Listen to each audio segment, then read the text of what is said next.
Hello everyone. Today we are going to study the double displacement reaction, oxidation and the reduction.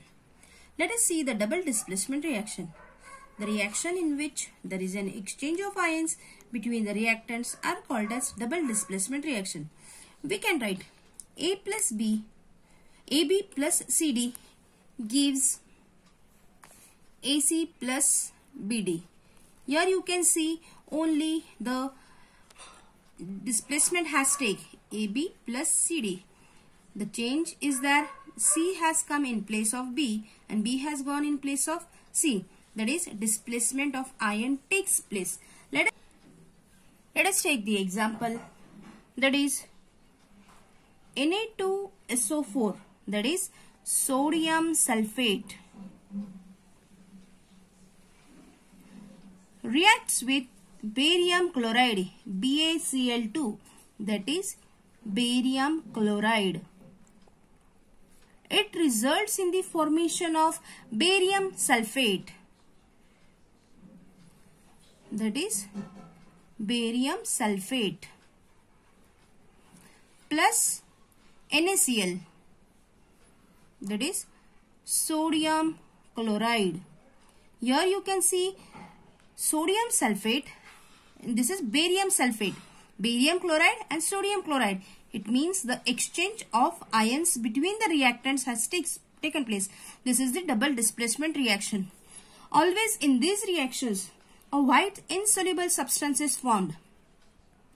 A white insoluble substance is formed, and this white insoluble substance is called as precipitate.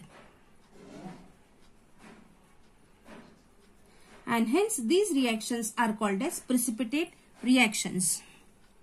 Always in the double displacement reaction, white insoluble substance precipitate is formed, hence it is also called as a precipitate reaction. For precipitate, in short you write PPT, and always it is heavier and hence a downward arrow is written near the precipitate. Now let us take then another concept, that is oxidation. Oxidation reaction. In the oxidation reaction, always the substance gain oxygen. Substance gain oxygen in the reaction.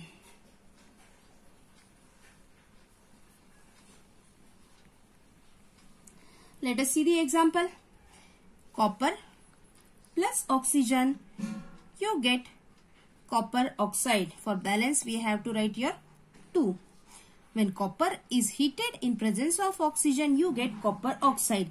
Here copper has taken oxygen, it gained oxygen, hence this is the oxidation reaction.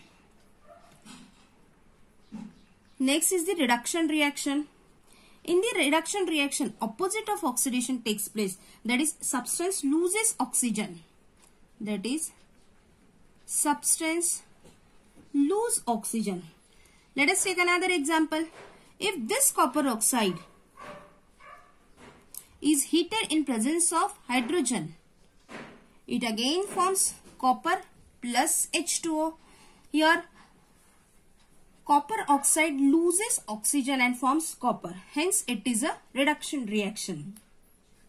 Oxidation, combining of oxygen; reduction, losing of oxygen. Let us take the next, that is the redox reaction. In redox reaction, oxidation and reduction both take simultaneously. One reactant gets reduced while the other gets oxidized. One reactant gets oxidized and other gets reduced.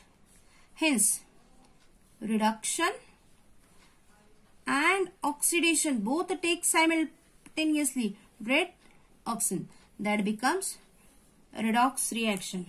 Let us take the example of redox reaction.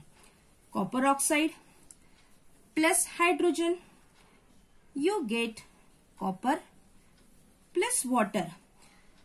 Here you can find that hydrogen is getting converted into H2O. That is, oxygen is gained here. Hence, this process is oxidation. And in copper oxide has getting converted into copper. Hence, oxygen is removed. Hence, this process is reduction. And together, it is called as redox reaction, as reduction and oxidation both have taken place simultaneously. Let us see the another example, that is zinc oxide. When it reacts with carbon, it forms zinc and carbon monoxide. Zinc is getting reduced because oxygen is removed, and carbon is getting oxidized because oxygen is here attached. And the last example is manganese oxide. When it reacts with hydrochloric acid, it gives manganese chloride plus H2O plus chlorine. It means here oxygen is removed from manganese oxide, so it is reduced, and hydrogen is getting attached with oxygen, hence it is oxidized. Here you have completed the redox reaction.